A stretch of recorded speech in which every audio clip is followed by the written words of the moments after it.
The first thing I heard was my own name, spoken with a kind of careful restraint that told me the room had already made up its mind.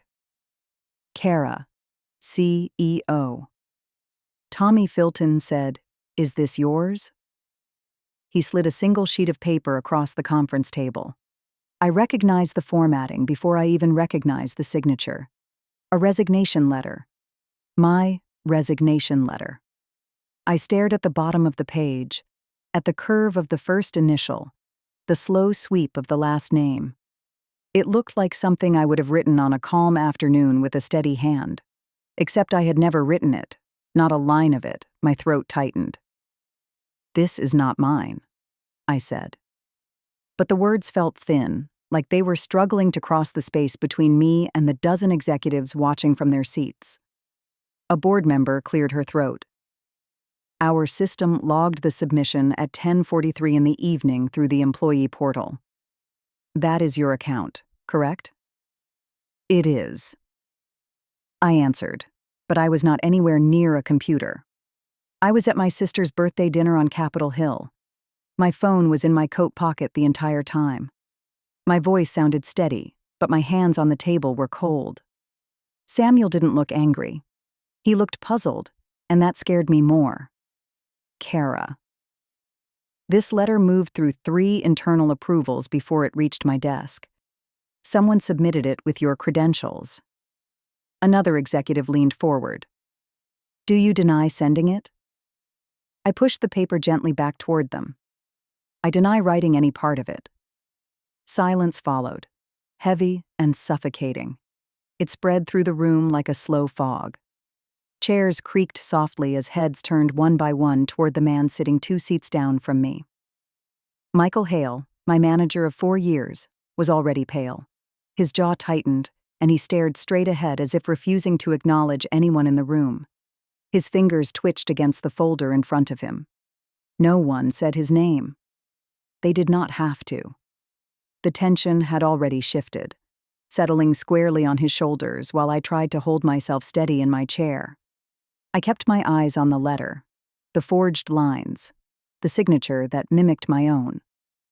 I did not know how it had entered the system, or how many people had touched it on its way to this table.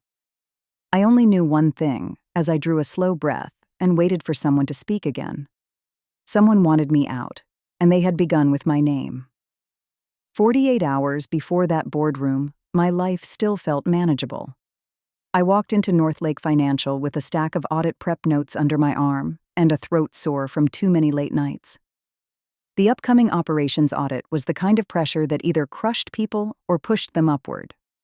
For me, it was supposed to be the final step toward the director of operations role. "Morning." Kara called Steve from accounting. His smile faltered halfway. "You, heading to your office?" "Where else would I be heading?" I said, trying to read his expression. He opened his mouth like he wanted to say something, then shook his head. "Never mind." "Big week. Bigger than usual," I answered. As I turned the corner toward my team's row, I caught sight of the intern I mentor. Lily quickly minimizes a screen. Her shoulders jerked like she had been startled. "Everything all right?" I asked. Yes. Just finishing a task Michael gave me. She wouldn't meet my eyes." I frowned. "Since when is he assigning you tasks directly?" She swallowed. "He said you were busy." "Busy?" That was not a word people used for me unless something was wrong. My inbox was already full of urgent messages. Before I could open any, a notification popped up. "Access denied shared drive operations Q4. The same drive I managed every day." I tried again. Same result. "Hey, it made changes overnight," said Jonas from the next desk. "Maybe your permissions reset." "My permissions never reset," I said quietly. He shifted uncomfortably. "Talk to HR. They might know. HR about a shared drive issue." When I reached the hallway outside their office, the HR coordinator glanced up and immediately looked down again as if eye contact might burn her. "Kara, hi. Sorry, I can't talk right now." She rushed past me without waiting for a response. I stood alone in the hallway, clutching my audit notes, listening to the building hum around me. Something in the air felt misaligned, like people were choosing their words too carefully, stepping around me instead of with me. I walked back to my office, trying to steady my breath. But the thought stayed lodged in my mind. Why was everyone suddenly acting like I had one foot out the door by mid-morning? I had finally carved out a moment to breathe. I opened my inbox, expecting another wave of audit questions. Instead, the top message made my stomach drop. Your resignation has been received. Please contact HR for next steps. I stared at the words, "So long," my screen dimmed. When I clicked it open, the timestamp read 10:43 in the evening. At that exact time, I had been curled under a blanket on my sister's couch, half asleep after too much cake and too much family noise. My phone had been charging across the room. I whispered, "No, absolutely not." My fingers shook as I logged into the employee portal. A new document sat under my name, a resignation letter.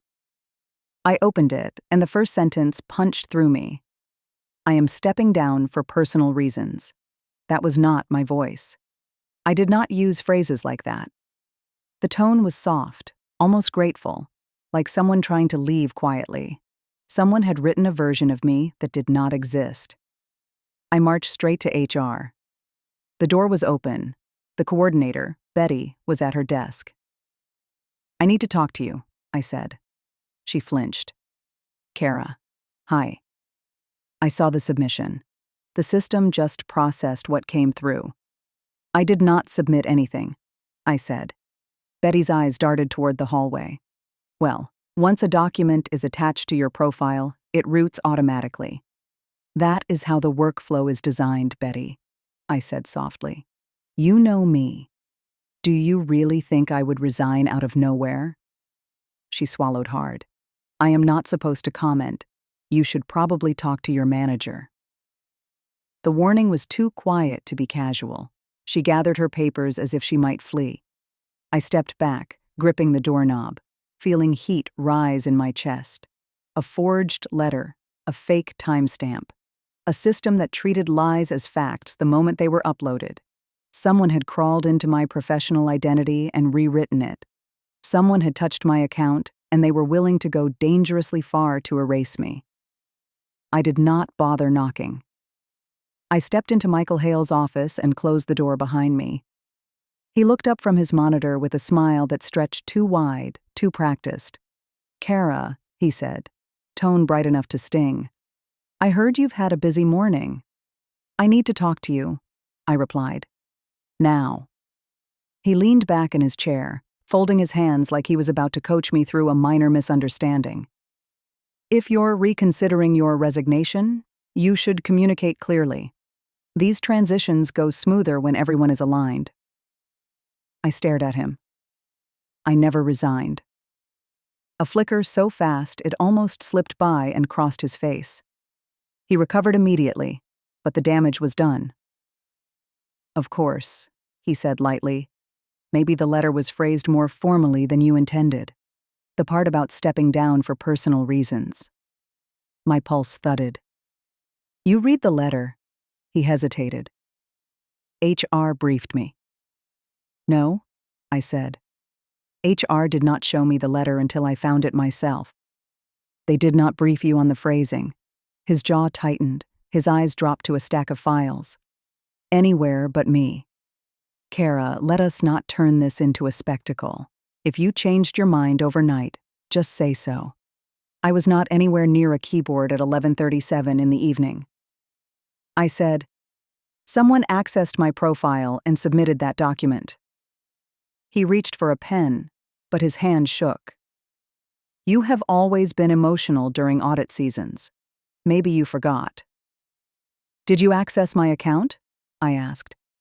The pen clattered slightly against the desk. "Kara," he said quietly, "I do not appreciate accusations, especially ones based on assumptions. Answer me." He stood abruptly, smoothing his shirt as if the motion might control the tremor in his voice. "Let us not make this dramatic. You know how these things get. No apology, no denial, no attempt to hide the fear tightening his posture. Something inside me shifted. A clean break I could almost hear. Michael was not confused. He was frightened, and I needed to understand what he was so terrified of me discovering. I left Michael's office with the kind of numbness that sharpens every sound. By the time I reached my desk, I already knew I could not wait for anyone else to fix this. I opened my messages, pulled up the photos from my sister's birthday dinner, and saved every timestamp. Then I downloaded my phone's geolocation history, capturing the record that showed I had not left her house once after 9 in the evening. I whispered to myself, "You are going to prove this." My next stop was the compliance wing. I stepped inside and spotted Tanya Park, the analyst I had helped last quarter when she nearly lost an entire vendor reconciliation file. She looked up, surprised. "Kara, you okay?" "No," I said, "but I think you can help me."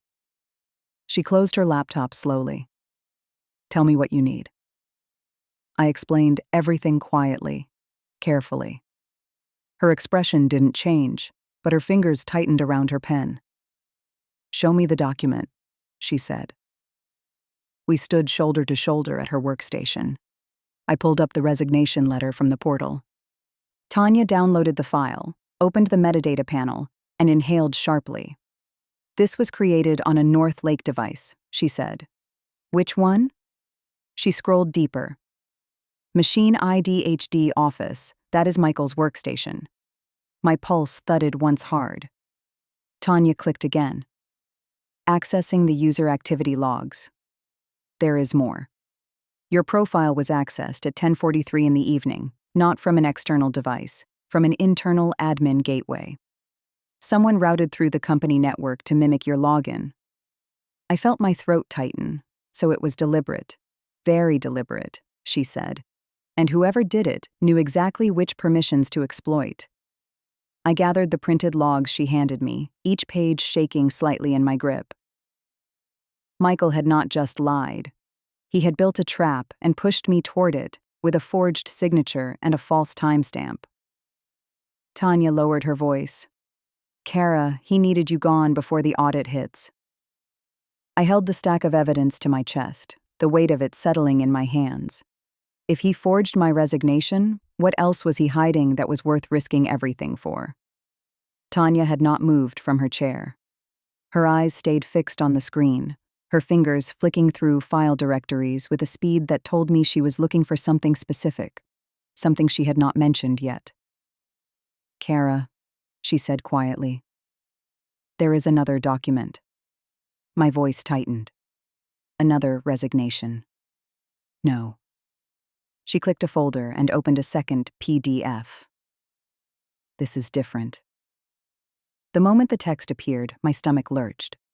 The letter was longer, colder, written in a tone meant to sound clinical concerns regarding emotional instability. It said multiple incidents of verbal hostility. It accused me of threatening co-workers, undermining leadership, and creating a volatile environment. I felt heat rush to my face. This is insane. I have never. "I know," Tanya said, her voice steady but shaken. "This was built to terminate you for cause." I gripped the back of her chair to keep my balance. "Why would he make 2 letters?" She clicked deeper into the metadata. This one was created 1 hour before the clean resignation. It was saved, but never submitted.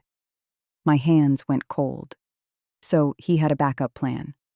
A much harsher one. She murmured. If the quiet exit did not work, he was ready to destroy you publicly. This version would permanently damage your career. I stared at the accusations on the screen, each line a deliberate attempt to rewrite my character. Someone had not just forged a resignation. They had crafted a narrative to erase everything I had built over more than a decade. Tanya turned to me. "He intended to end your reputation, not just your job."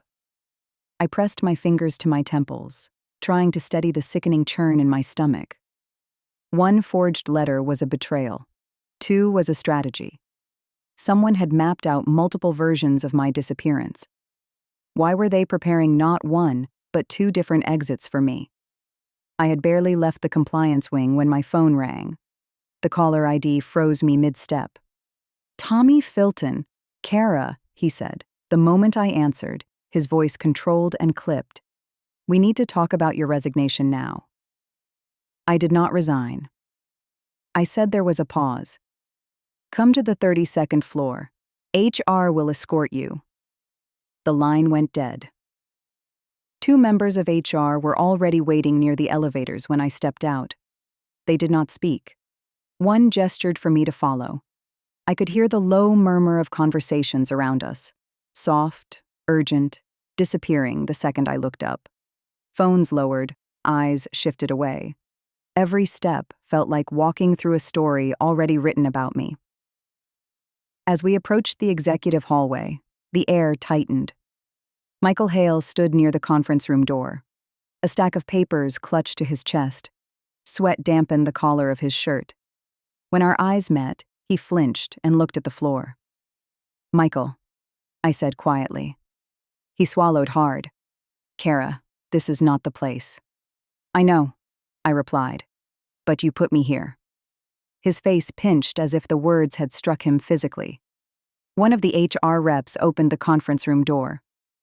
"They are ready for you inside." A long table stretched between a line of executives people, whose names I knew from announcements and quarterly reports, but had never spoken to directly. Tommy Filton sat at the center, hands folded, expression unreadable. "Kara," he said. "Have a seat." I stepped inside, feeling the weight of every pair of eyes in the room. My fingers tightened around the folder holding the evidence Tanya and I had gathered. Michael slipped in behind me, hovering near the wall, pale enough to blend into it. I exhaled once, steadying my voice before speaking. Would my truth be enough against a manager who had already rewritten my story once Tommy Filton rested his fingertips on the resignation letter before sliding it toward me? "Kara," he said, "is this yours?" My voice stayed steady. "This is not my signature." The room shifted. Chairs rustled. A few executives exchanged glances. I opened my folder and placed the printed logs in front of me. "I would like to show you when I was supposedly typing this letter." I said at 10:43 in the evening. I was at my sister's house. I have photos, timestamps, and a complete geolocation record from my phone. A board member leaned forward. "Then, how did it go through your account?" "That is what I wondered," I said. So, I asked compliance for help. Samuel looked at the assistant by the door. "Bring her in." Tanya entered quietly, holding her tablet like a shield. I reviewed the document metadata. She said the resignation letter was created on a device registered to Michael Hale's office workstation. A murmur rippled across the table. Michael straightened, voice cracking. "Hold on." She hinted she was leaving. She told me verbally. I turned to him. "I never said anything like that." He lifted his chin. "Well, she is making this dramatic." Tanya tapped her screen. "That is not all. Her account was accessed through an internal admin gateway. Someone used elevated permissions to mimic her login." I slid a second paper across the table. "This is another document we found, one I never saw." Samuel picked it up, scanning the accusations about instability and hostility. His eyes hardened. "Michael, explain this." Michael's lips parted, but nothing came out. His knuckles whitened against the table. I never submitted that one." "But you wrote it?" I said. A board member whispered, horrified. This was not a mistake. This was an attack. The room went silent, thick with the realization of how far he had gone. Everything he had built was collapsing in the span of a few breaths. I looked down at the 2 forged versions of my supposed exit, the fake signatures, the false narratives. What punishment fits a betrayal that nearly cost me my entire life? The investigation began before the meeting even ended. Tommy Filton excused himself for barely a minute, returned with 2 members of internal integrity, and gave a quiet directive that changed everything. Michael Hale is suspended effective immediately. Secure his access. Michael's face drained of what little color remained. Samuel, you cannot be serious. This is blown out of proportion. Samuel did not raise his voice. You forged official documents. You accessed an employee's account without authorization. There will be no debate. Security arrived before Michael could gather his papers. He tried to push past them, but one officer gently blocked his path. Sir, we need your badge.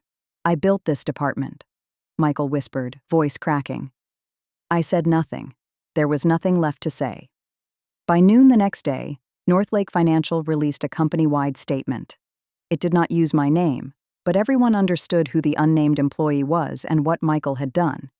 The message referenced fabricated documentation, malicious misuse of administrative access, and intentional harm to staff reputation. It was the most transparent communication I had ever seen the company send. People began avoiding Michael's old office as though something toxic were leaking from it. Those who had once praised him moved quickly to distance themselves. Around mid-afternoon, I watched from my doorway as security escorted him out of the building. His shoulders were slumped, his hands empty. Someone whispered his name, and he flinched as though struck. He looked at me only once, a flicker of something between anger and disbelief passing through his eyes. Then he was gone, swallowed by the elevator. An hour later, Samuel appeared outside my office. The board would like to offer you the Director of Operations position. He said, you earned it long before this incident. I didn't answer immediately. My hands rested on the folder, still holding the evidence I had fought to uncover. A promotion meant power, but not the kind that repaired the truth he had tried to destroy. I will think about it, I said. Samuel nodded. Take your time.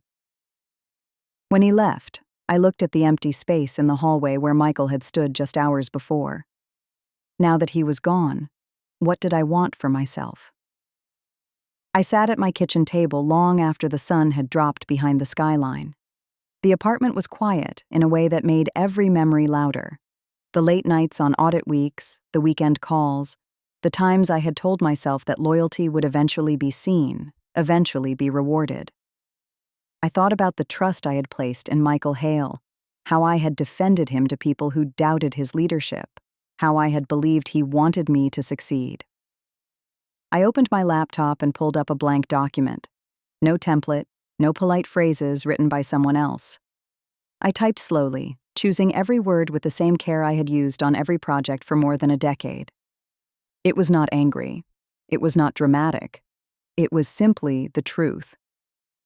When I finished, I printed the page and signed my own name, my real signature, the one that felt steady in my hand, the one no one else could forge.